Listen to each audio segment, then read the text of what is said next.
Bonjour à tous, bienvenue pour cet instant normand, ce webinaire qu'on est ravis de vous proposer ce soir, aujourd'hui, dédié au cidre.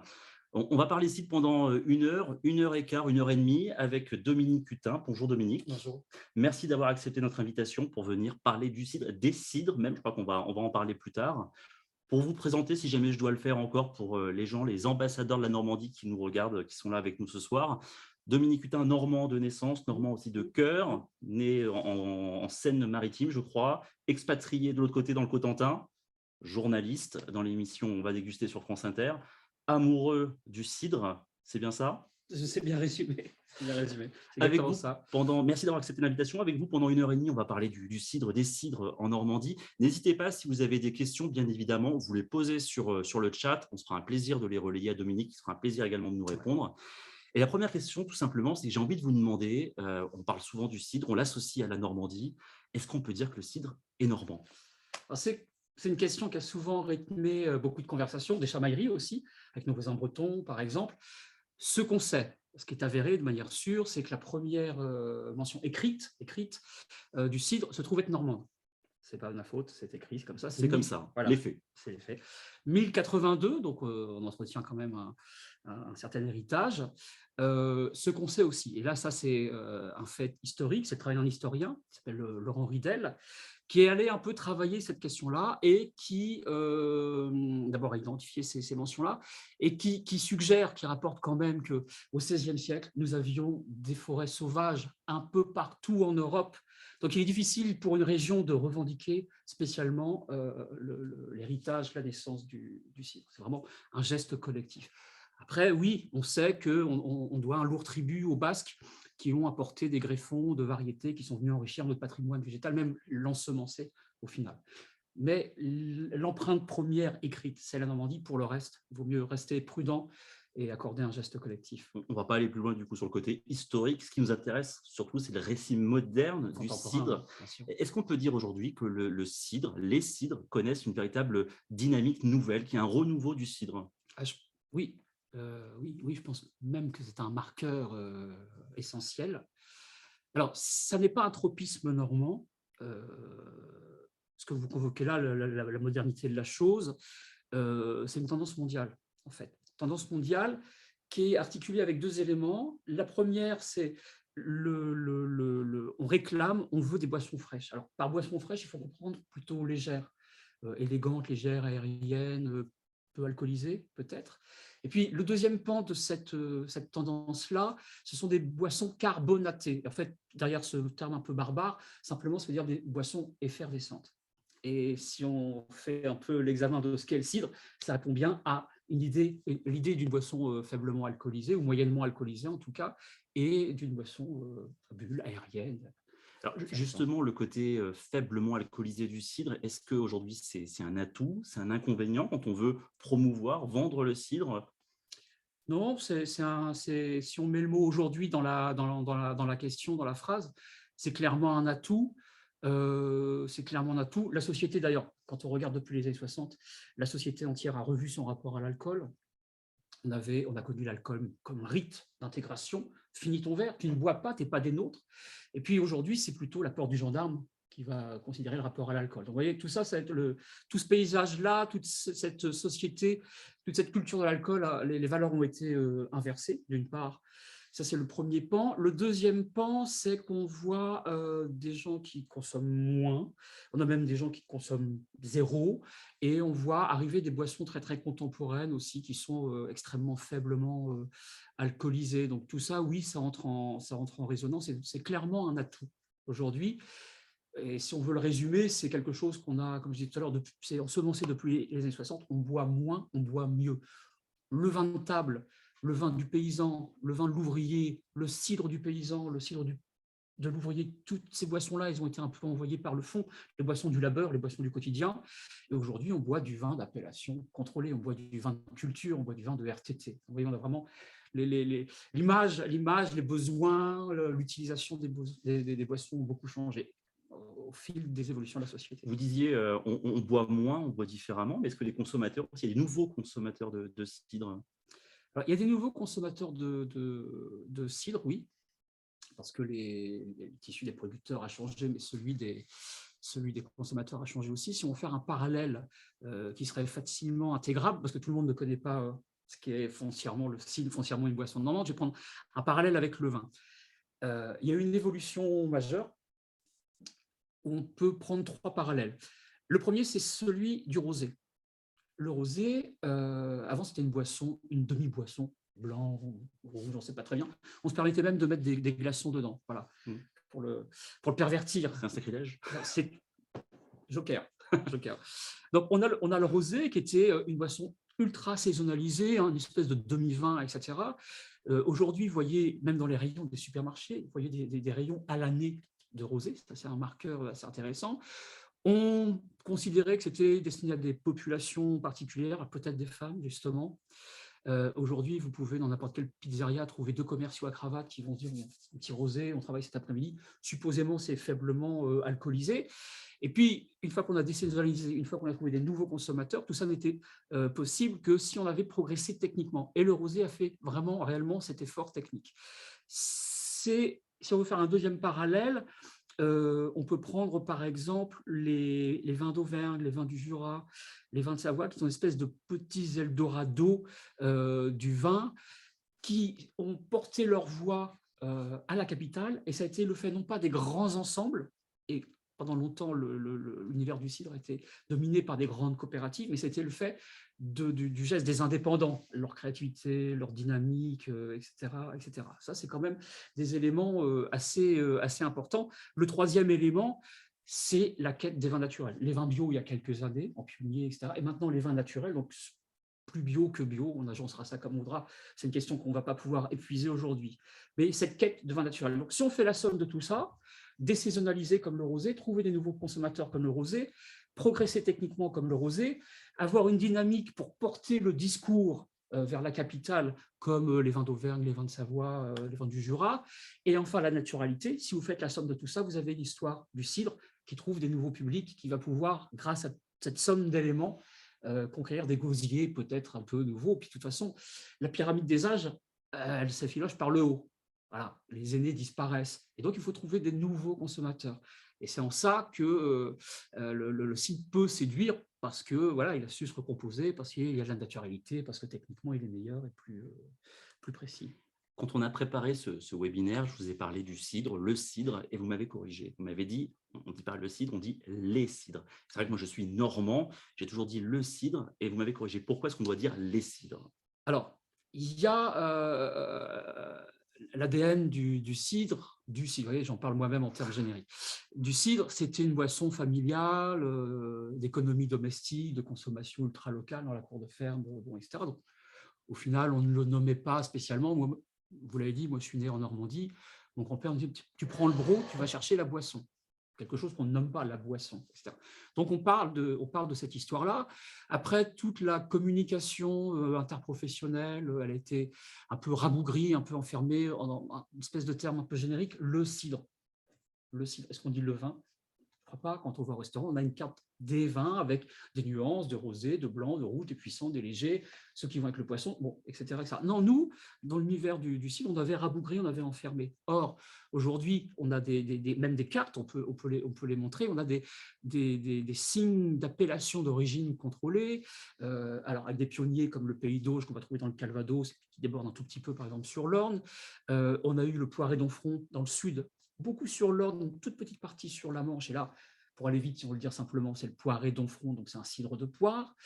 Dans le sillage de ces deux appellations, qui étaient 1996 pour le Pays d'Auge, 2002 pour le Poiré, on a le cidre du Cotentin. Donc là, hop, on est dans la Manche, qui est arrivé en 2016. Et puis le tout dernier, qui vient d'arriver en 2020, qui est le Perche, qui est celui qui est le plus éloigné de la mer. Là, on est dans l'Orne, si tu le Perche, voilà, et ça déborde un tout petit peu vers l'Eure-et-Loire et la Sarthe, de manière un petit peu anecdotique. Donc on a, dès lors qu'on a des appellations d'origine contrôlée, c'est-à-dire qu'on a identifié des typonomies, des choses qui sont très caractérisées, qui sont même définies par des cahiers des charges, et ça veut bien dire qu'on a des spécificités. Ça veut dire qu'on a des choses qui ont été reconnues pour leur différence. Et ça veut dire que de la même manière qu'on parle de terroir pour le vin, on peut parler de terroir pour le cidre, on peut faire le parallèle? Absolument. Absolument. Et quand on parle de cahier des charges, tout ça est écrit dans le marbre au ministère de l'Agriculture. On sait dire que, par exemple, le Cotentin, on a des sols qui sont extrêmement profonds.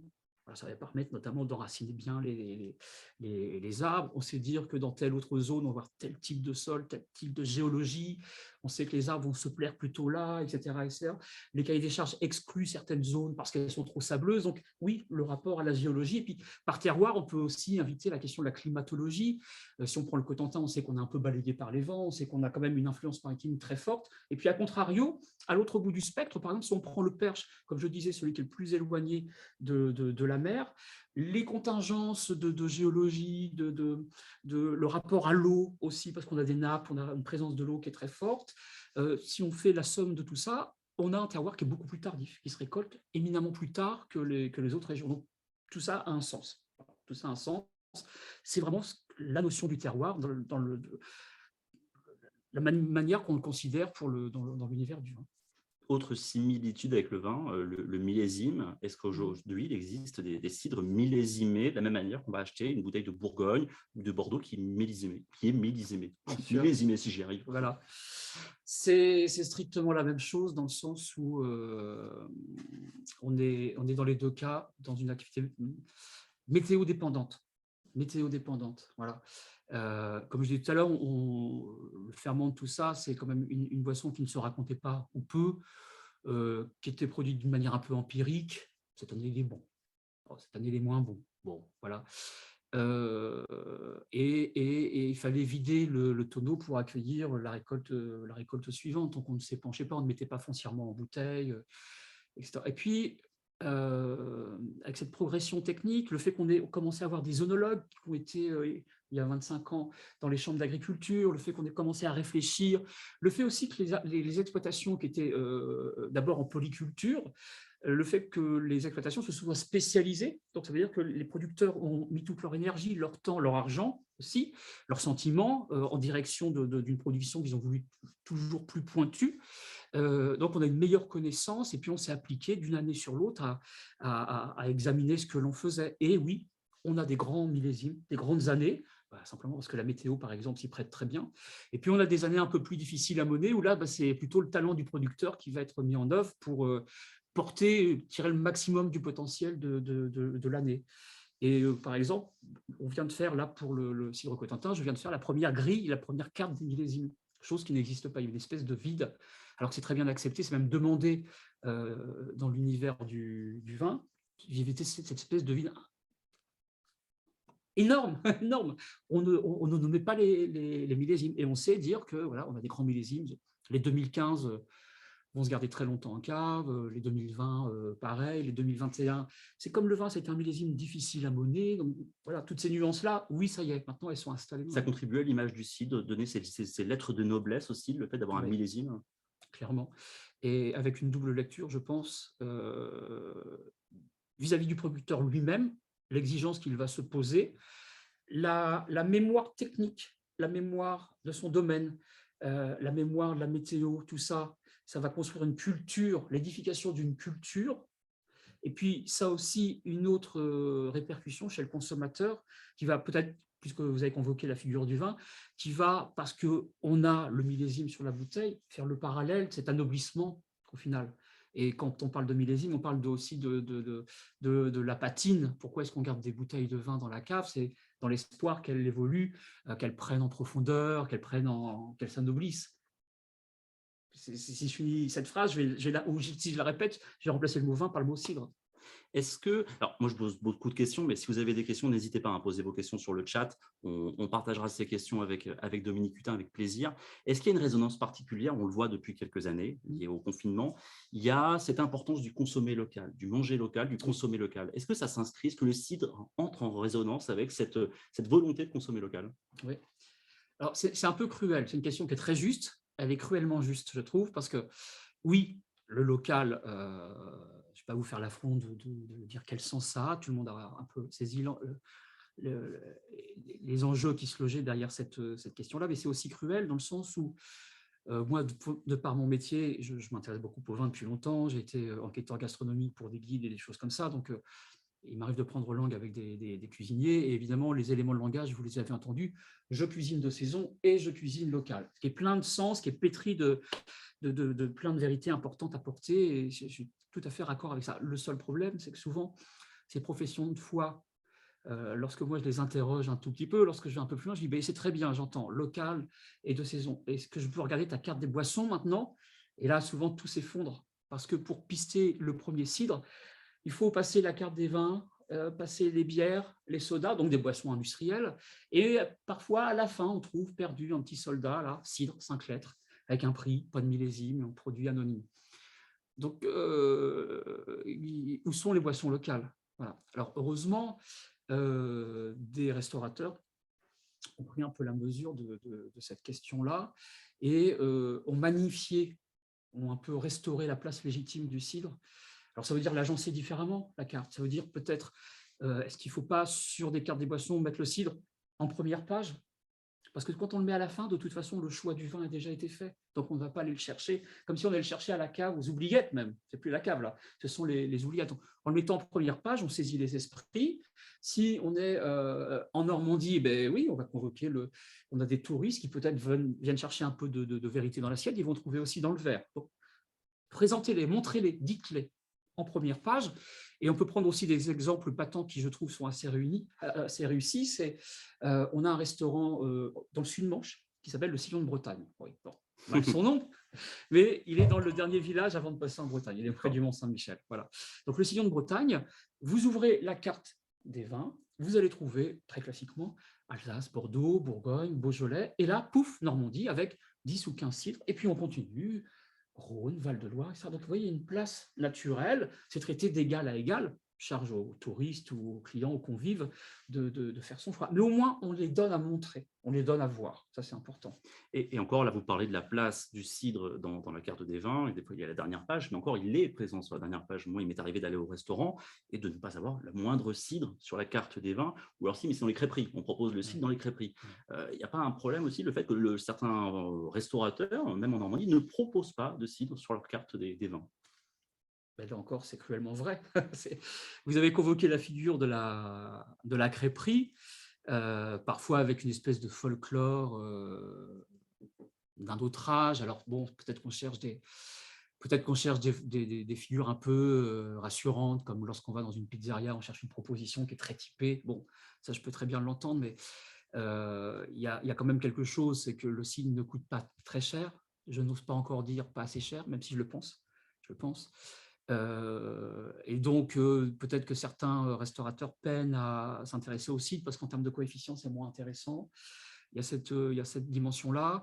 Il y a le fait aussi que quand même, il faut être honnête, les torts sont partagés dans le sens où peut-être que certains restaurateurs ont fait preuve d'une espèce de fainéantise, de sourcing, de quête de produits intéressants, parce qu'on a des entrepositaires qui leur livrent et les sodas et les bières industrielles, et puis une carte des vins. Donc voilà, ce travail de sourcing n'est plus forcément fait. Et puis, quand je parle de tort partagé, bah, peut-être que, spécialement lorsque les exploitations étaient en polyculture, on avait du vivant avec des vaches, etc. Donc, on ne dispose pas du temps qu'on aimerait avoir pour aller distribuer, aller voir ses restaurateurs. Bon, donc, il y avait ce problème-là.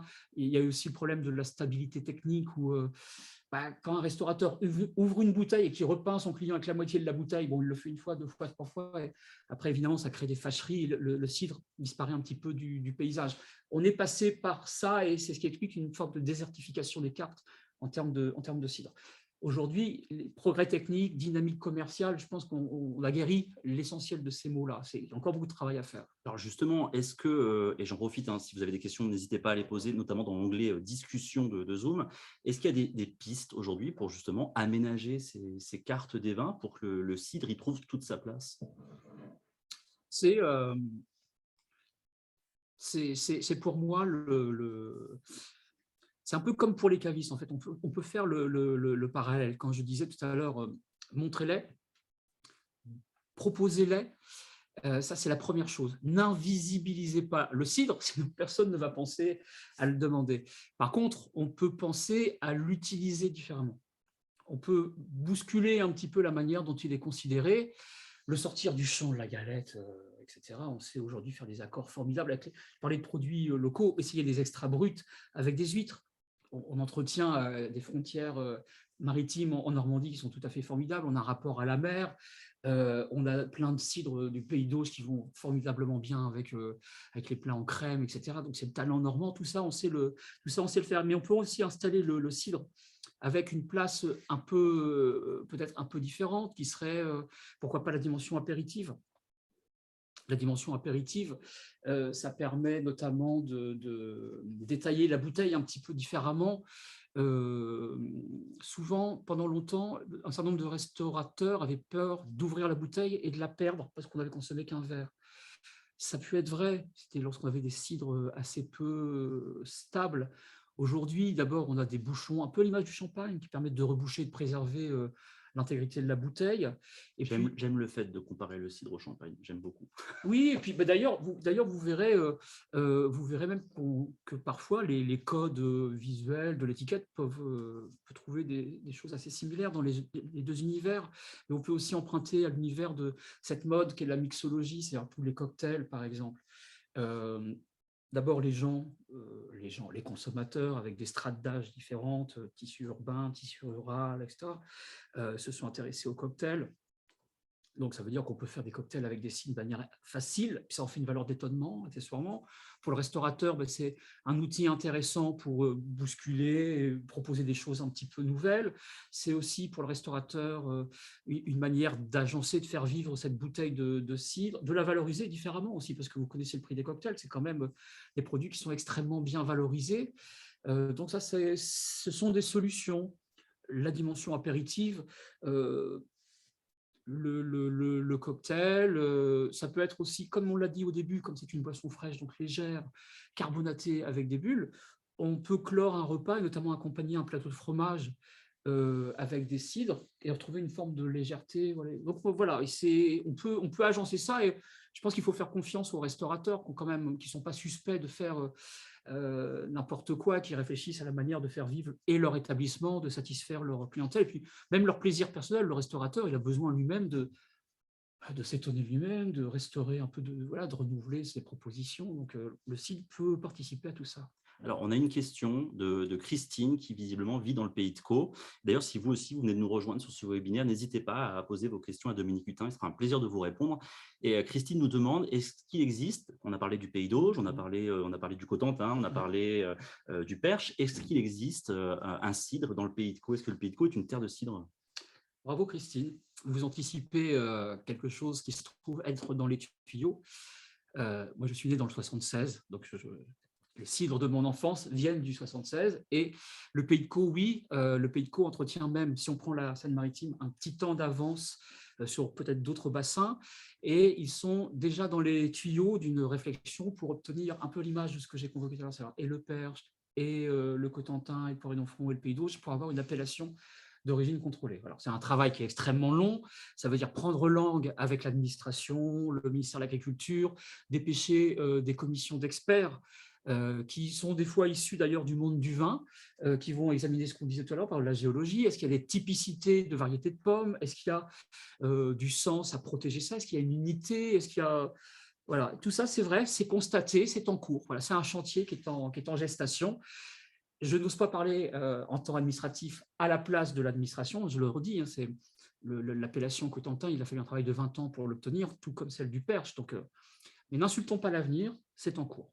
Alors, on va s'éloigner du pays de Caux, on va revenir plutôt dans l'Orne, dans le Calvados, je crois, avec une première dégustation que vous avez prévue autour d'un poiré glacé, c'est ça? Voilà. Alors, on ne va pas ne faire que boire nos paroles. Je parlais de la dimension apéritive du cidre, ça c'est son cousin, vous l'avez dit, on est dans l'Orne, un tout petit peu dans la Manche, mais essentiellement vraiment de manière majoritaire dans l'Orne, avec ce fameux poiré que si on veut le décrire rapidement, on pourra décrire comme étant un cidre de poire, voilà. D'ailleurs, vous avez évoqué la Champagne tout à l'heure, on a bien la collerette, on a les bulles qui commencent à poindre, on peut retrouver un petit peu de doré, on peut retrouver des codes graphiques qui empruntent à la Champagne, et puis vous allez le voir, Alors, pendant que vous versez, j'en profite, une question de monsieur Joly qui dit que valoriser le cidre, c'est aussi valoriser la cuisine au cidre. Est-ce que vous avez déjà goûté un poulet au cidre ou un lapin au cidre? Est-ce qu'on peut cuisiner? Est-ce que le cidre est parfait pour cuisiner également? Bien sûr, bien sûr. Ça l'est d'autant plus qu'on va avoir un rapport à la cuisine qui est pas appuyé, qui va apporter de la fraîcheur, de l'acidité. Là, c'est le talent des cuisiniers. Puis je pense que tout ça, cette culture-là, elle est richement documentée. Cette culture-là, elle a même traversé les siècles. On trouve, c'est vraiment l'ossature, la colonne vertébrale de la cuisine normande qui va euh, aller piocher des trésors en mer, en terre. Et si vous faites le parallèle avec d'autres régions, peut-être des régions de vignobles, etc., tout le temps, vous trouvez le mariage entre les trésors liquides et puis toute la partie solide qui va alimenter les recettes. Toujours, on est d'abord dans des cuisines du quotidien, des cuisines à dimension alimentaire, donc les gens ont toujours marié naturellement ce qu'ils buvaient, et on meurt de soif avant de mourir de faim, donc la question du boire, elle est Elle est importante. importante. Donc oui, toujours. Et tout ce que vous avez convoqué en termes de lapin, en termes de poisson, enfin, tout ça, oui, bien sûr. Alors, on a eu cette époque, je trouve, un tout petit peu asséchante, où quand on ne savait plus agencer le cidre en tant que boisson, on l'a un peu contingenté à cette place de l'ingrédient. Bon, ça c'était un petit peu, j'ose pas dire un moins disant qualitatif, c'est pas vrai, mais en termes d'image, en tout cas, je trouve qu'on déshabille un petit peu les vertus du cidre. Voilà, sa place, elle était contenue en termes d'ingrédients, mais sinon, bien sûr, oui. Et quand on parle de diversité, on a parlé tout à l'heure, on a montré la carte des appellations d'origine.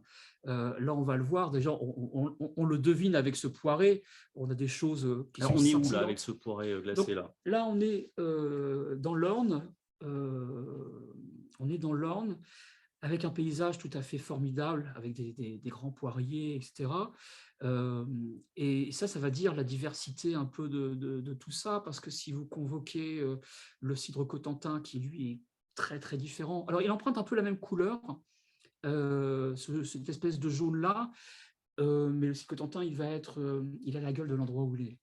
Vraiment, c'est-à-dire que J'aime la formule. ces 340 km, j'espère ne pas en oublier, de côtes, de frontières maritimes, donc qui apportent un peu la salinité, vous voyez, les embruns, etc. Puis les terres un peu plus secrètes de l'intérieur, avec le caractère plus tannique, plus structuré. Mais c'est autre chose que ce poiré, que d'abord on appelle le champagne des Normands. Oui, ça n'est pas un fait, ce n'est pas le fait du hasard. Et bien lui, il va amener des choses totalement différentes. Il va amener de la délicatesse. Alors, je le réactive un petit peu en termes d'effervescence. On a des bulles d'une finesse extraordinaire. Là, c'est millimétré, donc ça, c'est extrêmement délicat. Donc là, il y a une dimension apéritive qui est tout à fait formidable. Pourquoi glacé? Qu'est-ce qu'on entend? Question de néophyte, qu'est-ce qu'un poiré glacé? Non. Moi, je ne connais pas l'expression, pour dire vrai. Donc, je pense que c'est quelqu'un qui l'a trop rafraîchi. Et d'ailleurs, ça vaut la peine d'être vigilant sur les températures. On a souvent tendance à vouloir le servir trop froid, glacé. Vous voyez que là, on est à mi-température, on n'est pas spécialement dans une cave. Et puis, au fur et à mesure qu'on va parler, il va se réchauffer.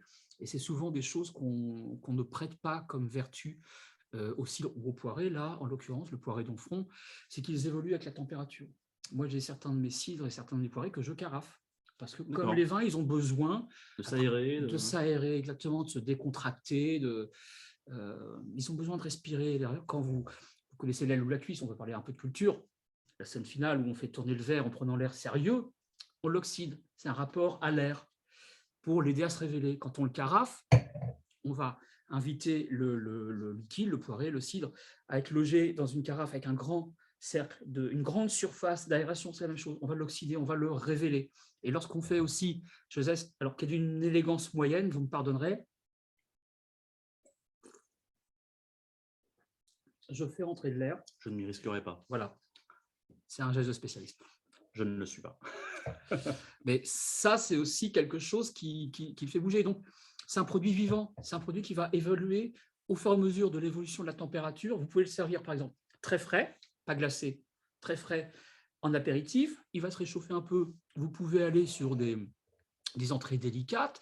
Vous pouvez emmener ce poiré parce qu'il y a quand même une forme de richesse, pas de sucrosité, mais il y a quand même une forme de richesse. Il est assez long, il est assez large, une forme de complexité de goût qui commence à s'installer. Et puis, il va continuer à évoluer comme le fait un vin qu'on va carafer. Puis, vous pouvez l'emmener comme ça sur des viandes blanches, sur des poissons. Vous pouvez l'emmener jusqu'au plateau de fromage sans problème aucun. Et même le ressusciter, s'il en reste, sur le dessert final, par exemple. Ça, c'est tout à fait possible. Tout à l'heure, vous parliez de dégustation, il y a aussi des cocktails. Est-ce que la mode du cocktail dans les bars, est-ce que ça peut profiter justement au cidre? Est-ce qu'on peut faire des cocktails à base de cidre? Alors, c'est encore assez peu documenté.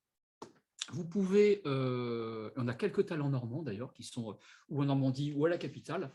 Vous pouvez tenter des choses avec toute la dimension exotique, le frisson exotique du cocktail, où on va convoquer des ingrédients qu'on va aller chercher, je ne sais pas, sur les rives du Yangtze, enfin, des trucs, des épices, des trucs. Bon, ok, mais on peut aussi faire des cocktails simples qu'on pourra rapatrier juste dans un périmètre familial, avec des choses vraiment très simples, du sirop d'orgeat, de la feuille de menthe, une feuille de menthe fraîche, fin l'histoire. Et ça permet de le réinstaller à la place apéritive, par exemple. Ou alors, si vous avez des établissements qui font des cocktails vraiment plus élaborés, mais taquinez un peu les barman, taquinez-les, essayez de les emmener sur cette piste-là. Demandez. Ça va faire réfléchir les restaurateurs par rapport à ça. On parle des barman, tout à l'heure on a parlé des restaurateurs, du consommateur aussi. Est-ce que les cavistes, ils ont une place à jouer justement aussi dans l'image du cidre, la promotion du cidre? Oui, et ils ont d'autant plus une place à jouer qu'ils sont en train de beaucoup évoluer dans leur pratique. Euh, Pendant longtemps, on pouvait faire déguster un excellent poiré d'Anjou, par exemple, ou un cidre, quelle que soit son origine, un caviste. Il pouvait souscrire à l'idée que oui, c'était un très bon cidre, mais il pouvait aussi, dans la même phrase, rétorquer que « Ah, désolé, j'ai déjà une référence ».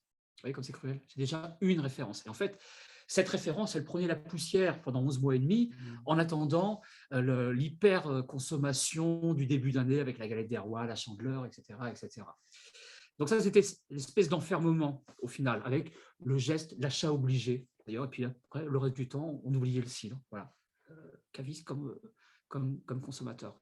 Et aujourd'hui, on trouve des cavistes vraiment, vraiment intéressants qui ont réfléchi sur leur métier. Alors, et d'ailleurs, on vous a mis j'ai dressé un petit carnet d'adresses. Qu'on a mis sur le site, sur la page d'inscription, on a toutes les voilà. adresses qui sont référencées. Alors, elles sont essentiellement normandes, mais il y a aussi des adresses tout à fait intéressantes sur Paris. Vous trouverez vraiment des cidres d'auteur, des cidres très, très bien faits sur Paris. Ça, c'est tout à fait possible. Et chez les cavistes, on trouve plusieurs choses intéressantes. Vous avez alors ceux qui, par exemple, ont une rente de situation touristique. Je pense comme la mer à boire, à Étretat, donc lieu touristique, mais qui agence cette chance qui lui est donnée pour l'agencer de manière intelligente et de proposer une offre extrêmement riche. De mémoire, je crois qu'on a 40 ou 50 cidres de tous les terroirs normands. Voilà, donc ça c'est intéressant. Vous avez ceux qui sont peut-être comme à Caen, on a les Méchets, qui est un caviste très militant sur le geste vin bio, vin biodynamique, vin nature, etc. Et qui donc a trouvé du sens avec le cidre, parce qu'il a retrouvé la naturalité dont on parlait tout à l'heure. Alors lui, il l'a agencé totalement différemment, plutôt que de faire le quartier un peu convenu, des produits régionaux, à froufrou, un peu folklore, etc. Il a fait un coin qui est une espèce de corner, si on veut le dire en anglais. Et donc, c'est tout un registre à bulles. Donc, sont ici et les champagnes, et les créments, et ce qu'on appelle les pétnates, les pétillants naturels, et les cidres. Voilà. Et donc, vous avez une proposition multiple autour de la bulle. Donc, les cavistes, oui, c'est la terminaison nerveuse dans la ville du travail du producteur. Et c'est eux qui sont les prescripteurs, c'est eux qui vont aller sélectionner, qui vont savoir après raconter, qui vont faire leur choix, etc. Après le producteur, le caviste, si on veut dire la dernière maille, la dernière étape de ce chemin, c'est le consommateur, c'est celui qui va consommer le cidre, qui va l'acheter. Est-ce que moi, en tant que consommateur, justement, j'ai un rôle à jouer aussi dans le renouveau du cidre? Je crois, parce que sans le consommateur, il me semble que rien n'est possible. Si on veut convoquer une vieille figure qui est celle d'Olivier de Serres, qui est le père des agronomes, il a écrit le théâtre d'agriculture en 1600. 1600. Et en gros, il a dit que, je schématise parce qu'on est en vieux français, mais en gros, il ne sert à rien de produire, d'avoir même un beau terroir ou même de produire si vous n'êtes pas en possibilité de vendre. Tout ça peut s'entendre. Il faut ce maillon tout à fait essentiel et indispensable sans qui rien n'existe, qu'est le consommateur.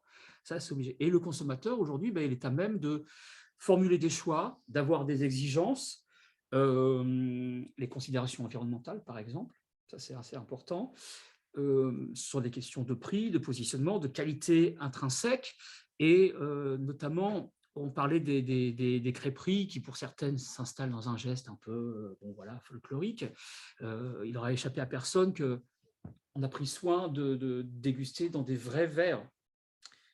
Et souvent, ce qu'on va trouver dans certains établissements, c'est vraiment une espèce de proposition, je disais moins disant qualitatif tout à l'heure, mais voilà, c'est vraiment ça. Et la fameuse moque, comme on le dit dans le Cotentin, en fait, qui est le pendant local de la bolée, ça c'est très cruel. Voilà, même on a Un peu une trop folklorique. tasse, bien sûr, et c'est pire que ça. Pour bien comprendre, imaginez, vous allez dans un grand cru bordelais.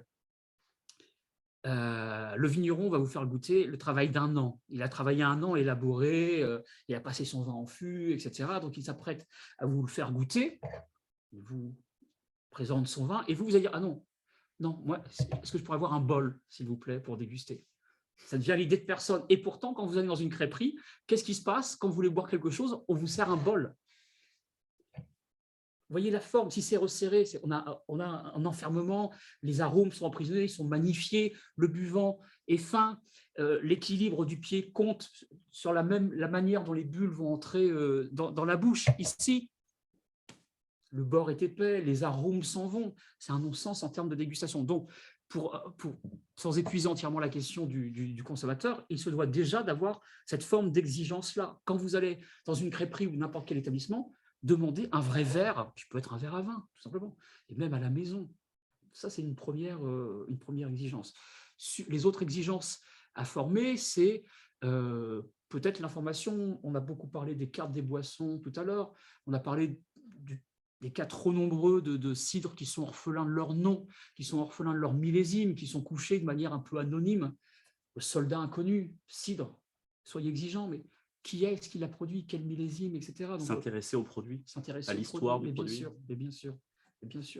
C'est à nous, consommateurs, de faire remonter aussi ce message-là. Et je pense que le restaurateur qui n'est pas suspect de se moquer de son travail, évidemment, il va amender sa réflexion par rapport à ça et trouver du sens, parce que les consommateurs trouvent du sens.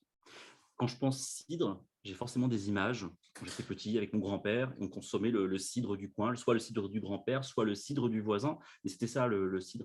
Est-ce qu'aujourd'hui, c'est facile de se procurer du cidre ou même des cidres? Ah oui.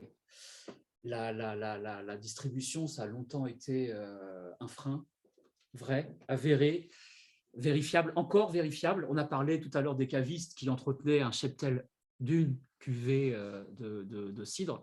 Ça sont quand même des réalités de terrain qu'on continue de consommer. Par contre, il y a vraiment le modèle de distribution a vraiment opéré une mue assez spectaculaire, alors, et très accélérée d'ailleurs. Tout va à une vitesse tout à fait folle. D'ailleurs, quelqu'un qui me dirait aujourd'hui, moi je connais le cidre, je dis, oui, c'est très bien, mais ta phrase elle va être caduque avant que tu l'aies fini. Il y a une accélération vraiment incroyable.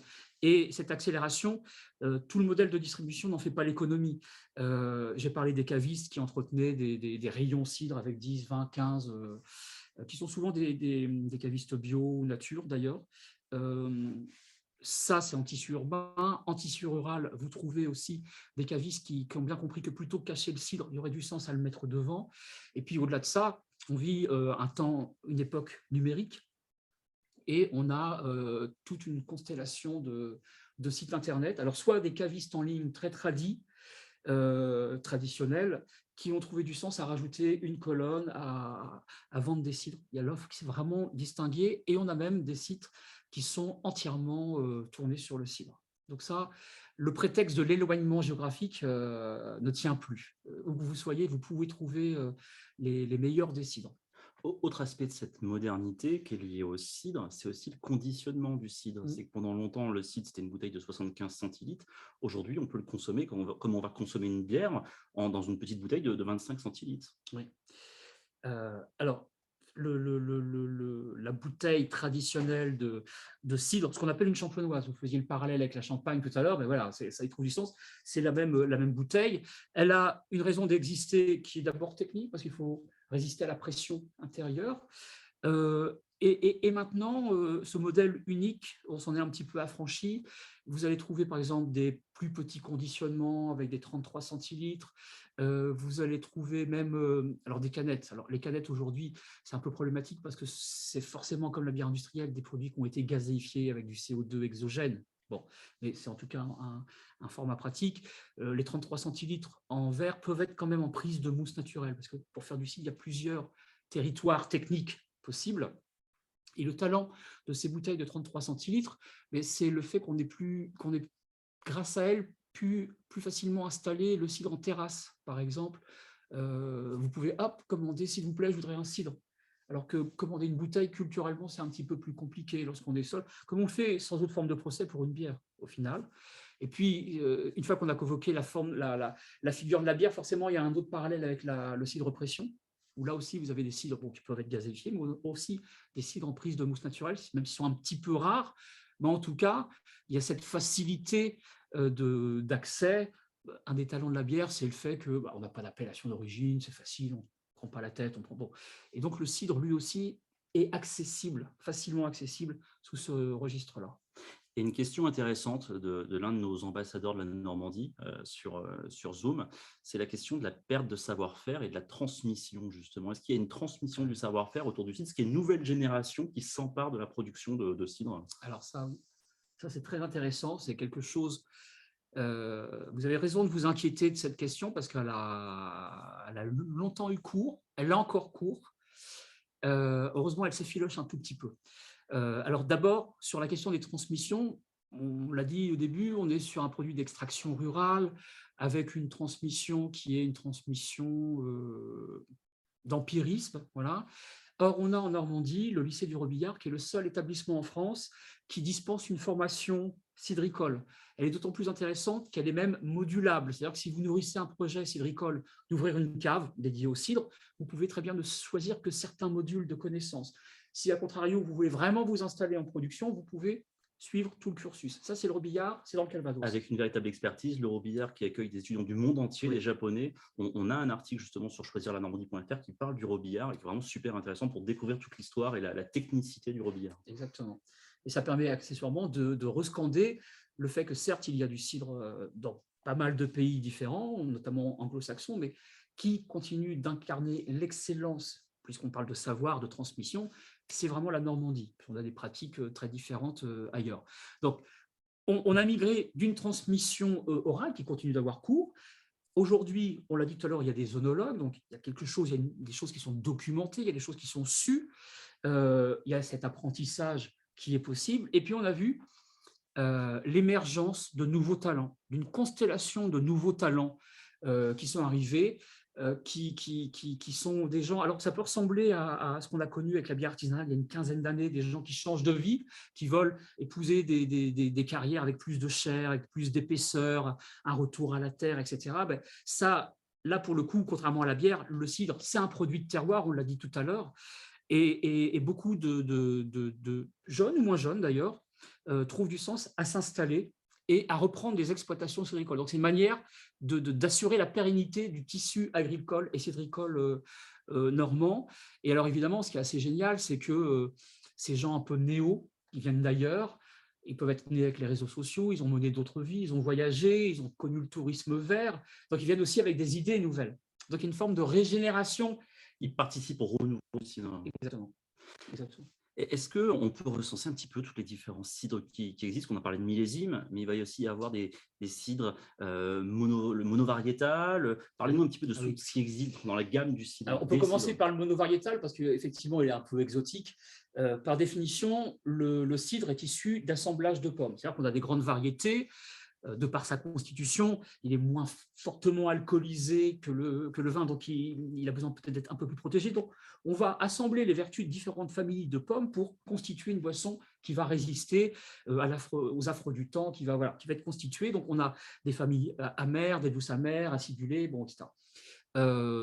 Ça, c'est ce qu'on trouve partout. Et vous l'avez dit, monovariétal. Donc, c'est comme un vin qui serait monocépage, un pur chardonnay, un pur syrah, un pur merlot. Et donc, on a des cidres qui sont rares, mais on a des cidres monovariétaux. Ça, c'est possible. C'est déjà un frisson exotique. C'est déjà une valeur d'étonnement. On a trouvé aussi Et ça, c'est le talent des industriels du cidre, par exemple, les grands modèles coopératifs normands. Il y a eu des recherches, il y a eu la mode du rosé il y a quelque temps. Mhm. Ils ont réfléchi, on a des cidres rosés. Voilà, c'est une autre traduction plus moderne, plus contemporaine. On a des choses qui sont très différentes. Par exemple, on a des cidres houblonnés. Il y a une capillarité d'intérêt entre les consommateurs de bière et le cidre. Ces gens, la bière, que vous pouvez penser que c'était des communautés très fermées, très identitaires, non, commencent pour beaucoup à s'intéresser à la question du cidre. Donc, on a des cidres qui sont houblonnés. On a des cidres qui sont, par exemple, qui vont être conditionnés même dans des amphores. On commence à le voir un peu comme on Dans le des voit amphores. dans des amphores. D'accord. C'est un geste, c'est presque une première mondiale, ce que je vous sers là, c'est un geste tout à fait récent. Mais c'est une forme de modernité qu'on retrouve aussi dans l'univers du vin. Donc voilà, il y a une recomposition tout à fait intéressante sur les propositions. Il y a même des cidres, vous parliez de cidre monovariétal. Mm. Moi, j'habite dans le Pays d'Auge. Et à côté de chez moi, il y a un producteur qui s'appelle Antoine Marois, Oui, qui fait un cidre parcellaire. C'est-à-dire oui. qu'on n'est même plus sur du monovariétal, on est sur une parcelle de pommiers pour se dire le goût ne sera pas le même si je vais en haut ou en bas de ma parcelle. Voilà. C'est le cas sur le cidre, sur la C'est pomme. un très bon exemple. Antoine Marois, il a fait sa formation dans le vin en Bourgogne. Il a importé ce savoir et cette exigence aussi, qu'il s'impose.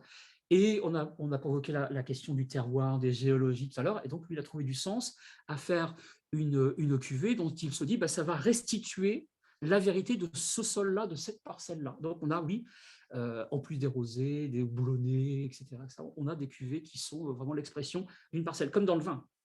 On parlait du Robillard, l'article sur le Robillard est dans le chat, si vous voulez le lire, n'hésitez pas. On trouve aussi, parlez-moi des cidres de glace qui existent au Canada. On en trouve aussi chez nous, ces cidres de glace. Mieux que ça, on va illustrer le propos. Alors, On va le goûter. on va le goûter. Donc, ouais, la forme même, la couleur même, la forme de la bouteille interroge. Donc, ça bouscule un petit peu nos certitudes par rapport à ce qu'on connaît. Accessoirement, c'est un cidre tranquille. Donc, c'est un cidre qui n'a pas de bulle. Voilà. C'est possible. C'est possible. Plusieurs personnes, plusieurs producteurs en font. On a quand même un épicentre. On était avec le Poiré d'Onfront tout à l'heure. On était dans l'Orne, en Basse-Normandie. Celui-ci nous vient de la Haute-Normandie et c'est le fait d'un certain nombre de producteurs. On parlait du Pays de Caux tout à l'heure, voilà, qui se sont associés pour réfléchir à ça. L'inspiration, elle est connue, elle est québécoise, où on va laisser les sucres naturels se concentrer. On appelle ça la cryo-extraction. Voilà, cryo-extraction, voilà. Il y a une véritable technicité. Il y a une vraie technicité et ça permet d'accoucher de produits, donc, voilà, je l'ai dit tout à l'heure, qui n'ont pas de bulles, mais qui ont d'autres vertus. D'abord, la couleur, vous voyez, c'est déjà une promesse, on a quelque chose qui est extrêmement ambré. Et en fait, ça va nous emmener sur d'autres pistes, d'autres instants de consommation sur la place du cidre à table, parce que vous pouvez, bien sûr, le prendre à l'apéritif, mais surtout les fromages bleus comme les roquefort, c'est-à-dire la place qu'on peut donner à des sauternes, à des portos, les foie gras.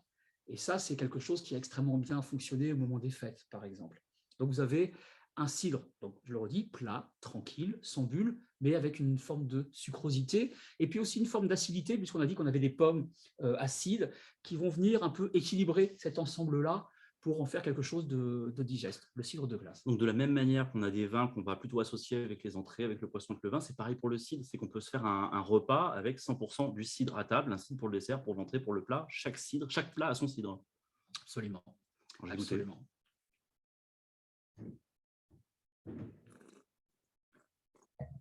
On a des arômes de noix. On a cette première proposition qui est sur la séduction immédiate de quelque chose d'assez rond. Et puis, il y a cette deuxième virgule qui va venir équilibrer un peu tout ça, l'acidité, la fraîcheur, puisque au final, on a la bouche propre. On n'a pas du tout la bouche fatiguée, confiturée. Et on a les arômes de noix qui s'installent sur la longueur. Ça, c'est une bouteille que vous pouvez garder ouverte, la consommer sur 3 ou 4 jours sans problème aucun. Et sincèrement, étonnez vos convives en fin de repas, par exemple, simplement avec un roquefort ou quelque chose comme ça, c'est formidable. Et ça, c'est beaucoup de producteurs. Il y a dans le Pays de Caux, tout à l'heure, on parlait du Pays de Caux, je crois que… On a de mémoire, je crois, une douzaine de producteurs qui se sont associés et qui ont fait nombre, qui ont fait jouer la force du collectif pour réfléchir techniquement à comment arriver à maîtriser cette chose qui n'est pas forcément très facile à élaborer. Concernant les inspirations, vous me parliez de quelque chose que je trouvais super très intéressant, c'est, les producteurs qui s'inspirent de toute la technicité qui est liée au whisky et Ah oui, s'approprier cette technicité dans la production du cidre. Vous pouvez m'en dire un petit peu oui. plus sur ce Alors côté-là? effectivement, les gens du whisky ont un talent depuis très longtemps, des siècles même. Ils produisent des whiskies et ils vont faire ce qu'on appelle des finished, c'est-à-dire qu'ils vont élaborer leur whisky et puis ils vont les faire un peu hiberner, si on peut le dire comme ça, avant de les commercialiser, dans des fûts qui sont très typés, des fûts qui ont déjà eu une autre vie. Alors ce sont des fûts de sherry, des fûts de sauterne, des fûts de porto. Et évidemment, ça va apporter une petite virgule cosmétique, ça va venir typer le produit. Donc on connaissait ça sur des whiskies depuis très longtemps. Et depuis quelques temps, on a des producteurs de cidre qui ont réfléchi, qui ont voyagé, qui ont regardé, qui ont goûté, et qui font leur cidre classiquement, comme on le fait maintenant pour beaucoup dans l'inox, pour des raisons sanitaires, de maîtrise technique, etc. Donc, qui font leur cidre, qui les élaborent, et qui vont les finir, finished, comme le whisky, qui vont aller les finir, les faire séjourner. Alors, certains dans des fûts de whisky, mais on trouve aussi certains cidres qui ont fini leur vie dans des fûts de Grand Bourgogne, par exemple. Voilà. Donc, c'est D'accord. vraiment, quand vous convoquiez l'idée de la créativité tout à l'heure, ça, c'est aussi une expression de quelque chose d'assez contemporain. Cette modernité, ce côté contemporain du cidre, il s'exprime dans sa création, mais aussi dans le côté marketing du cidre. C'est qu'aujourd'hui, le cidre, il se réinvente même sur la bouteille, sur l'étiquette aujourd'hui Ah oui. de la bouteille de cidre. Alors, si on veut dire les choses justement, pendant longtemps, alors peut-être parce que on disait, voilà, va chercher la boisson, peut-être parce on ne donnait pas de nom aux choses, mais pendant longtemps, c'est une profession qui ne s'est pas racontée pour les raisons historiques qu'on a évoquées tout à l'heure, c'est-à-dire juste simplement un périmètre familial, bon, etc. On n'a pas beaucoup travaillé cette question-là, c'est aussi ce qui fait que la promesse du cidre, c'était une promesse un peu pauvre. Voilà. C'est-à-dire que l'image sociale du cidre, il y avait un petit déficit d'image, voire un peu pire, je le dis de manière diplomatique, mais Boisson ouvrière, voilà, voilà. Et donc, puisque vous avez parlé de la dynamique du tissu humain, tous ces néos qui arrivent, la recomposition un peu du panorama, ces gens-là viennent avec des idées nouvelles. Et ce qu'on a vu beaucoup chahuter, c'est l'idée que le cidre ne se raconte pas. Ça, c'était vraiment chahuté. Et aujourd'hui, à l'image de ce qu'on connaît dans le vin, vous prenez une bouteille, elles sont là d'ailleurs. Vous voyez, les contre-étiquettes, elles sont bavardes. On va nous parler de terroir, on va nous dire comment ça a été on va me parler de élaboré, l'histoire du de cidre. l'histoire du cidre. Voilà, on a tous les détails techniques, on a une situation géographique. Donc, oui, on se raconte, on ne nourrit plus de complexes. Et fatalement, la promesse de l'étiquette, au moment de l'acte d'achat, se fait différemment. On a des étiquettes qui sont éminemment plus délurées. Voilà, ça c'est beaucoup décontracté. Le champ lexical, Par exemple. le champ lexical, avant, je vais forcer un peu le trait pour aller vite, parce que je pense qu'on va arriver un petit peu à la fin de notre intervention, mais avant, on vous proposait de goûter le brut. Silence. C'est bon? Vous faire goûter mon doux. Silence. Donc, la science de l'onologie, la science descriptive de la dégustation, c'était vraiment en friche. Et aujourd'hui, comme on a vu avec les contre-étiquettes qui sont là, les producteurs se racontent, disent, on a parlé de choses qui étaient parcellaires, on a parlé de géologie, on a parlé de variété, toutes ces choses-là sont documentées, racontées. Donc, le produit est aussi anobli, il est chargé d'un savoir qui se raconte. Et on peut aussi, c'est un autre marqueur, je trouve, avoir des étiquettes qui sont beaucoup plus délurées. Et quand vous commencez à vous autoriser à utiliser le décalage, L'humour, l'autodérision, ouais. etc., c'est un marqueur de maturité d'un marché. Et tous ces jeunes producteurs, ça a été leur talent. Vous avez des jeux de mots, vous connaissez Bacchus, le dieu du vin, etc. Nous, on a un Cidricus, D'accord. mais l'étiquette est très sympa. Et bon, voilà, vous trouverez des choses, et ça dit bien aussi l'humeur des producteurs qui ont envie de vous toucher, de vous interroger, de vous provoquer même parfois. Ça, c'est possible. Le cidre vit bien dans son temps. Et là aussi où il a un atout qui est indéniable, c'est que c'est un produit qui est en prise directe avec l'environnement, de par Ah, l'essence même du cidre. ouais. Alors ça, c'est très important. C'est un des ressorts, un des leviers du renouveau du cidre.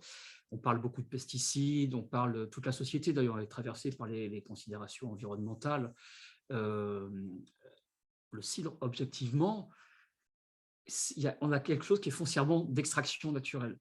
Par exemple, dans l'univers du vin, on s'est aperçu qu'il y a des erreurs agronomiques qui ont été… Vous connaissez la beauté de ces paysages viticoles où le paysage est strié par des lignes de vignes, mais c'est un peu monolithique, où se trouve la diversité, la biodiversité, etc. Donc le vin fait machine arrière et va faire de l'agroforesterie. C'est-à-dire qu'on va réinstaller des arbres dans les vignes pour essayer d'avoir un semblant de biodiversité. Mais si on transpose cette idée-là dans l'univers du cidre, l'agroécologie, l'agroforesterie, le cidre l'a fait de manière pionnière depuis toujours, de manière intuitive, de manière naturelle, puisqu'on avait les pommiers et en dessous, on a les animaux, les vaches, les moutons. Donc, c'est-à-dire que la biodiversité, elle s'est installée naturellement. Et là où la vigne, chaque centimètre carré de vigne est fléché vers la production de vin, point. Et bien nous, chaque centimètre carré sur ces exploitations avec des arbres, des animaux en dessous, on avait production d'herbe, production animale, production fruitière, production d'une boisson. C'est éminemment plus vertueux.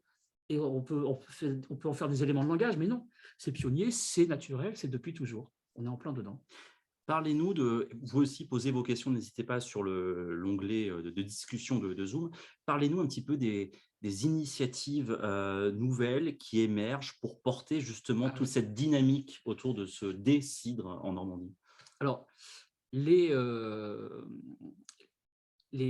producteurs font nombre, alors soit via les appellations d'origine, etc. Et il y a des choses qui relèvent des initiatives privées, okay, mais il y a aussi un certain nombre d'initiatives qui sont collectives. Le reproche, enfin en tout cas dans l'imaginaire collectif, souvent le cidre ne se garde pas. Or, les cidres se conservent. Moi, je pense avoir à peu près 450 crus d'origine différentes dans ma cave, et j'ai des cidres qui ont plus de 30 ans. 30 ans. Voilà. Sauf que le touriste qui passe en Normandie une semaine, dans la même semaine, il va acheter son cidre et le consommer. Donc, il ne laisse pas sa chance au cidre. Alors, j'habite moi maintenant dans la Manche, j'entretiens une proximité avec le Cotentin, et donc je sais que certains sites du Cotentin se gardent 30 ans. Le consommateur ne le sait pas. Donc, on a modélisé quelque chose avec le collectif des producteurs du Cotentin qui s'appelle vieillissement prolongé. L'idée, c'est de dire, réservez vos cidres. Le millésime 2021 est en train d'être mis en bouteille maintenant. Réservez-le aujourd'hui, au tarif 2021, accessoirement. Nous allons prendre votre commande. Nous allons sortir les bouteilles du champ commercial. On a fait faire un logo par une designer et on va marquer chacune des bouteilles avec ce logo-là. Vos bouteilles à vous, on les sort, on les marque, on vous les repère, et au lieu de vous les livrer, on les met dans nos caves et on les fait entrer dans un cycle de vieillissement prolongé. On va les faire vieillir dans les caves des producteurs. Donc, pas besoin d'avoir de cave chez soi pour avoir un cidre de garde, c'est le producteur qui s'en occupe.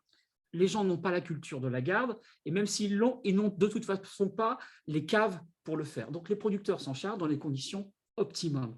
Et l'intérêt de tout ça, comme c'est un geste collectif, vous allez sur le site internet du cidre Cotentin, vous avez un petit onglet vieillissement prolongé. Chaque producteur a choisi une cuvée soit brute, soit extra brute.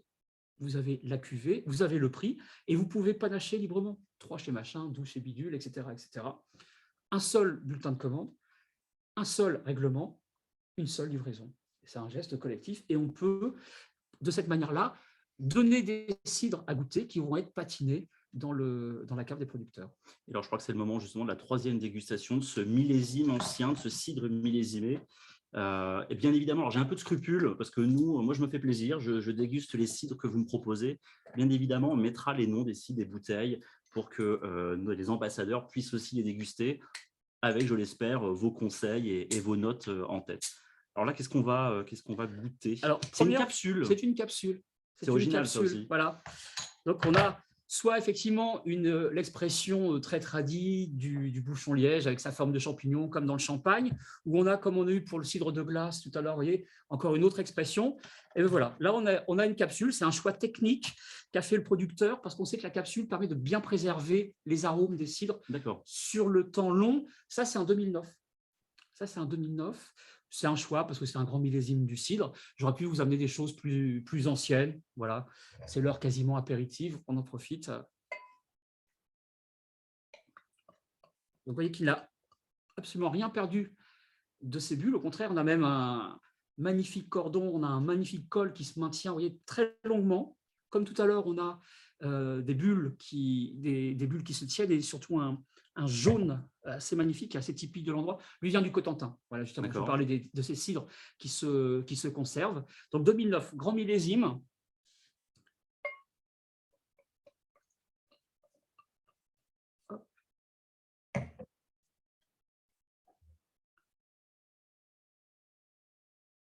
On déguste le cidre comme on déguste le vin. Oui, Aucune différence. non, non, non, vous allez apprécier, l'équilibre. Là, s'agissant d'un Cotentin, on va chercher cette structure tannique, parce qu'on a des pommes phénoliques, donc avec des tanins, la structure tannique, et puis on va chercher aussi la forme de fraîcheur qui va venir équilibrer ce rapport à une amertume noble. Donc ça en fait des cidres un peu structurés qui sont faits, qui peuvent avoir une dimension apéritive, mais qu'on va quand même plutôt flécher pour la table, pour faire des accords cidres et mets. On va le sentir, et par exemple, les cidres qui sont jaunes sont un peu comme les jeunes vins. On va avoir des arômes peut-être un peu frivoles, faciles, de fleurs, de fruits, voilà, comme une jeune personne qui va parler vite, qui va parler fort. Et puis, avec la patine du temps, après le sommeil en cave, comme une personne un peu plus âgée qui va parler plus doucement, mais dont le discours sera peut-être un peu plus profond. Puis on va essayer on espère que la garde va l'avoir magnifié, qu'on aura de la longueur en bouche, de la complexité de goût, avec des goûts très différents. Davantage de complexité sur celui-ci, davantage d'amertume, de profondeur, j'ai envie de dire. Alors, c'est que la promesse est tenue, c'est parfait.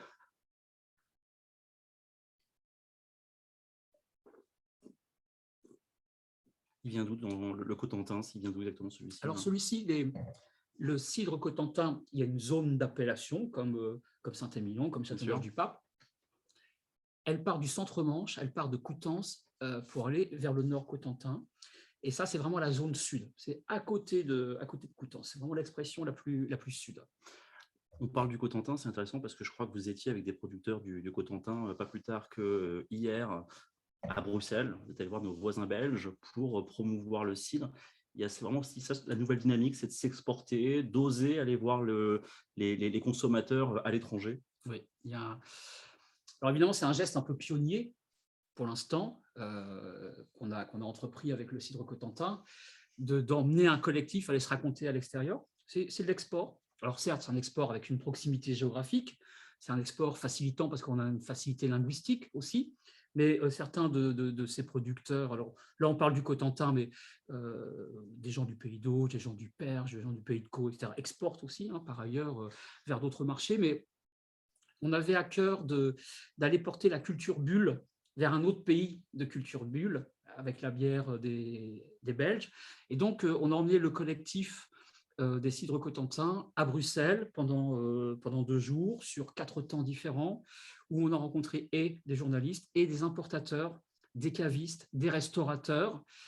Et là où c'est un marqueur qui est plaisant à enregistrer, c'est que le cidre Cotentin a trouvé son public. C'est-à-dire tous ces professionnels-là, qui sont par ailleurs, il faut savoir que la Belgique, on a affaire à des grands connaisseurs de vin, donc on a quand même des gens qui ont plein de sollicitudes, qui en termes de bulles entretiennent une proximité géographique avec la Champagne aussi, mais malgré tout ça, malgré cette offre pléthorique, cette connaissance, cette exigence, ce sont des grands connaisseurs, et bien, malgré tout ça, ils ont trouvé beaucoup de sens à nous accompagner sur chacun de ces 4 temps et à venir nombreux à chaque fois sur les rendez-vous.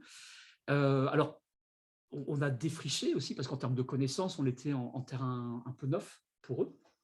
Il s'agissait d'emmener les producteurs et aussi d'intégrer les jeunes producteurs. On a dit tout à l'heure qu'il y avait un tissu de jeunes producteurs, mais ils ont des choses à voir et puis ils ont des choses à faire valoir. Ils ont aussi des choses à raconter. Puis ça sert aussi d'une espèce de ciment de ce collectif qui est quand même très intéressant à entretenir. C'est une source de fierté quand même pour le Normand que je suis de me dire que le cidre, qui était estampillé un petit peu produit traditionnel, un peu folklorique parfois, s'exporte, fait la fierté, attire les consommateurs de l'étranger. C'est pas rien quand même, puis on change la culture, parce que le producteur n'avait pas cette culture d'aller vendre au-delà d'un rayon de 30 ou 40 km autour de l'exploitation. On change un peu de paradigme. C'est exactement ça. C'est exactement ça. Il y a la notion de la fierté, l'anoblissement du produit. On l'a dit tout à l'heure, les producteurs ne nourrissent plus de complexes, aller se raconter à l'extérieur, s'étalonner, se montrer, se raconter, prendre ce risque-là. Oui, c'est clairement ça. Je pense qu'on est même en train d'attaquer un degré supérieur. On a une quête, on a déjà, vous avez parlé d'Antoine Marois, c'est partie de ces jeunes talents, on en a d'autres dans le Cotentin, on en a aussi dans le Perche, cette appellation toute neuve, toute jeune, on a là aussi des transmissions qui sont en train de se faire, et on a déjà des cidres d'auteurs, des cidres qui sont pistés, des cidres qui sont recherchés, qui commencent à être valorisés de manière assez intéressante, où là où on avait peut-être des cidres à 3 euros, 4 euros, 5 euros, on commence à avoir des cidres qui sont à 8 euros, qui sont à 10 euros, à 15 euros, et qui trouvent leur public. Alors, peut-être moins en mode local, parce qu'en mode local, on a toujours un tonton, on a toujours des connaissances avec des cidres un petit peu différents, mais en tout cas, oui, ces cidres-là savent voyager avec une valorisation. Et quand on a une bonne valorisation, quelqu'un nous posait la question de la crainte de la transmission et donc de la disparition. Le fait de bien les valoriser, c'est l'assurance que les producteurs vivent bien de leur travail et c'est une manière de sécuriser, une manière de pérenniser le tissu cidricole. Donc en ça, c'est un marqueur vraiment intéressant à enregistrer. Et quand on a tous ces jeunes qui viennent s'intéresser et s'installer pour faire du cidre, ils ont bien l'ambition d'en faire, de vivre avec. Et bien le valoriser, ça aide à intégrer, à sécuriser et à maintenir cette culture. Vous avez utilisé un mot tout à l'heure qui n'est pas anodin, c'est le mot quête. Et vous, en tant que véritable ambassadeur de la Normandie, vous avez fixé une mission, c'est de promouvoir cette excellence cidricole au-delà des frontières. Alors, vous travaillez avec les producteurs pour y parvenir, mais pas seulement. Vous avez fait, je crois, un travail avec un cinéaste, avec un vidéaste il y a peu de temps, et François Dourlin, qui est du Cotentin aussi. Oui. Vous pouvez nous en parler un petit peu de ça, ce qui s'est passé? Oui, alors il y a des imaginaires dans le cidre, il y a des imaginaires qui ont été un peu fixés, un peu figés à certains moments. Et là, on avait à cœur de donner à voir les producteurs, leur donner la parole. François Dourlaine, c'est un des talents, vous l'avez vu sur Canal+, vous l'avez vu dans plein d'endroits, c'est un des talents vidéastes. Et donc, j'ai formé ce pari de l'emmener sur cette aventure-là. Et donc, on a fait un film qui raconte un peu l'antériorité, en l'occurrence, c'était pour le cidre cotentin. Et j'ai retrouvé un ouvrage de 1588 en latin, traduit en français en 1589, et qui met d'égal à égal le cidre et le vin. Et c'est richement documenté. Déjà à cette époque-là. Déjà à cette époque-là, d'égal à égal. D'égal à égal. Et donc, on a utilisé ce prétexte-là. J'ai ressuscité ce livre de Julien Le Paulmier. Ce n'est pas son pseudo, c'est son vrai nom, ce n'est pas un fait d'exprès. Il était né à Niaux, à côté de Saint-Lô. Il était médecin royal. Enfin voilà, c'était une vraie figure de l'époque. Et il a trouvé du sens à documenter la chose cidricole. Et je le redis, d'égal à égal avec le vin. Et donc, on a emmené la caméra de François, et puisque moi, j'avais bien voulu écrire sur cette question-là, et ça nous a emmené à la Bibliothèque nationale de France. Vous savez quoi? Ce que je vous propose, c'est que je vous arrête tout de suite, n'en dites pas plus. On va regarder un aperçu de cette vidéo tout de suite. C'est ça que j'apprécie dans cette boisson. Elle fait tout simplement sa révolution.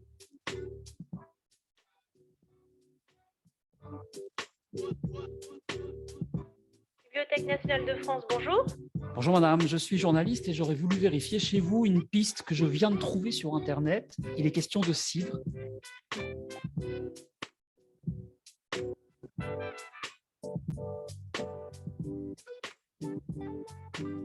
Je vous lis le début du chapitre. Quelles sont les plus excellentes pommes à faire cidre? Les meilleurs cidres de la Normandie se trouvent en Cotentin. De façon générale, à Paris, dans l'esprit de beaucoup de gens, le Cotentin, c'est le cidre. Dans le verre, on se retrouve avec des dégustations bouleversantes, chahutantes. On a vraiment un travail incroyable qui pourrait faire que l'on considère désormais le cidre comme un véritable vin de pomme, en fait, avec la même logique d'ailleurs viticole. Quand on commence à s'y intéresser un peu de plus près, le Cotentin ressort assez rapidement en termes d'image, en termes de qualité de produit, en termes d'identité, en fait, tout simplement. Et je pense que le bon sens paysan et fermier, en tout cas le cidre, s'inscrit totalement dans cette démarche-là. Les meilleurs cidres de Normandie se trouvent en Cotentin, 1589. Mais ce meilleur, quel sens prend-il aujourd'hui au XXIe siècle? Bien, allons mener l'enquête. Tout ça? Des pommiers.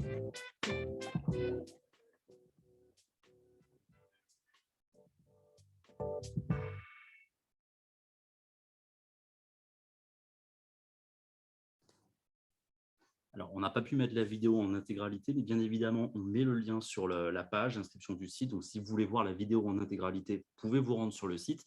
Parlez-nous un petit peu du cidre, si on a envie un petit peu de le découvrir, de le fêter. Est-ce qu'il y a je suppose que oui, bien évidemment, il y a des rendez-vous en Normandie qui fêtent le cidre. Où est-ce qu'on peut aller? Qu'est-ce qu'on peut faire? Alors, il y a plusieurs options. Et là encore, on a préparé j'ai essayé de recenser un petit programme. On a tout mis sur le site, bien évidemment. Voilà, vous pourrez les trouver avec les dates. Il y a plusieurs options. Il y a des choses qui sont des rendez-vous peut-être un peu savants, d'autres un peu plus divertissants. Alors, je pense à plusieurs choses. Par exemple, on va porter un salon qui est une parfaite transition avec le film dont on parlait, Sous les pommiers, qui parle du vin et du cidre. On porte un salon qui s'appelle Extra Brut, qui est forcément un clin d'œil au cidre Extra Brut, où on va faire une double proposition de 25 producteurs de cidre parmi les meilleurs producteurs de cidre de vin naturel, et on va les faire côtoyer 25 producteurs de cidre. Et on a dans ce registre des cidres d'ailleurs, parce qu'on a envie d'emmener les papilles normandes et puis ceux des cavistes parisiens qui vont nous rendre visite vers des valeurs d'étonnement. Alors, on a des producteurs du Pays Basque, on a des producteurs qui nous viennent de Bretagne, de Normandie, dans certains coins. Et là, on a mis des jeunes talents de Normands. C'était important pour nous de continuer à entretenir cette fibre, là, très vivace.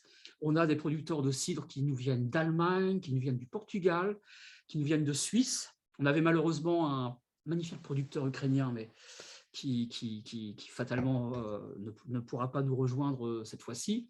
Bref, on a formé tout un panorama tout à fait exotique pour beaucoup de gosiers, de producteurs de cidre, avec donc ces 25 producteurs de vin qui viennent eux aussi de toute la France. Ça s'appelle Extra Brut, ce sera dans la Manche, en centre-Manche, à Renéville. Vous pouvez aussi trouver, alors ça c'est un fait nouveau, par contre on peut aussi aller à Cambremer, qui est un festival avec une belle antériorité, Que je connais bien. que vous connaissez bien. Très bien. On est cette fois dans le Pays d'Auge, où il y a un parti pris qui a été ensemencé il y a maintenant un certain nombre d'années, je crois plus de 20 ans, où on parle des signes de qualité. On a parlé tout à l'heure des appellations d'origine contrôlée. Et bien voilà, le festival de Cambremer dit le talent de ses origines, les explique, les décortique, il y a des ateliers, il y a des prises de parole. Il y a évidemment un marché du terroir, on peut très simplement passer du bon temps, goûter les produits sans autre forme de procès. Mais voilà, chacun peut choisir son approche du festival. Et puis, on trouvera d'autres événements. Je pense à Douce Amère, aussi à Cambremer, un festival qui va faire rythmer la musique avec le cidre. Et puis tout bientôt, pour amorcer l'été, la date n'est pas encore tout à fait fixée. Je pense qu'on va être aux alentours ou du 3 juillet ou du 9 juillet. On le saura vraiment bientôt. On aura ce qu'on appelle le grand brunch, donc, qui pour le coup est en tissu urbain, parce qu'on est réellement dans le Havre. Et là, on va emmener dans notre sillage toutes les appellations du cidre de Normandie. C'est-à-dire les Cotentin dont on a parlé, les Pays d'Auge, Cambremer, ceux du Perche, ouais, les Poirées d'Onfront qu'on a goûté tout à l'heure, mais aussi les cidres du Pays de Caux, plus on nous interrogeait, qui seront bientôt labellisés, etc. Donc voilà, ça, on va dessiner le temps d'une décontraction au Havre, un samedi midi ou un dimanche midi. Voilà, début juillet, mi-juillet, dans ces eaux-là. Le cidre est la boisson idéale pour passer cet été, j'ai envie de dire. En tant qu'ambassadeur de Normandie, on doit se dire qu'on va vivre un été sous le signe du cidre. C'est un acte militant aussi.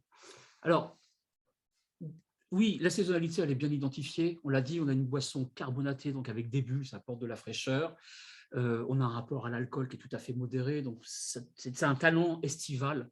C'est une saisonnalité naturelle. Et puis, on peut en faire aussi un geste militant, parce que ça nous permet de reboucler avec l'idée de tout à l'heure, c'est-à-dire consommer local, mais faites-le vraiment, consommer réellement local, plutôt que d'aller chercher des boissons qui sont des boissons d'élaboration, où les céréales vont venir d'ici, les houblons vont venir de là, enfin, des produits d'assemblage. Là, vous avez quelque chose d'extraction foncièrement naturelle qui sont indéracinables, ils ne sont pas transposables, on ne peut pas les faire ailleurs.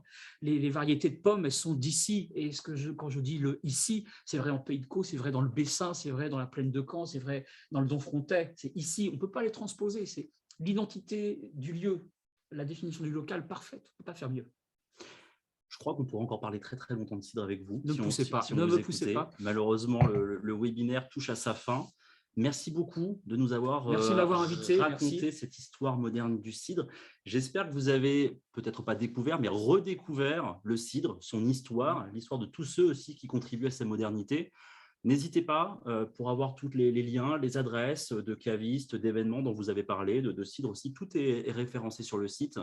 Et en tant qu'ambassadeur de la Normandie, je compte sur vous tout simplement pour propager cette bonne parole autour du cidre, de ceux qui font vivre le cidre. Le cidre, c'est vraiment la marque Normandie qui voyage à l'international. Et ce webinaire sera bien évidemment retransmis en replay. Encore merci de nous avoir suivis. Merci Dominique. Merci à vous. Et à très bientôt. Et à la vôtre. Au revoir.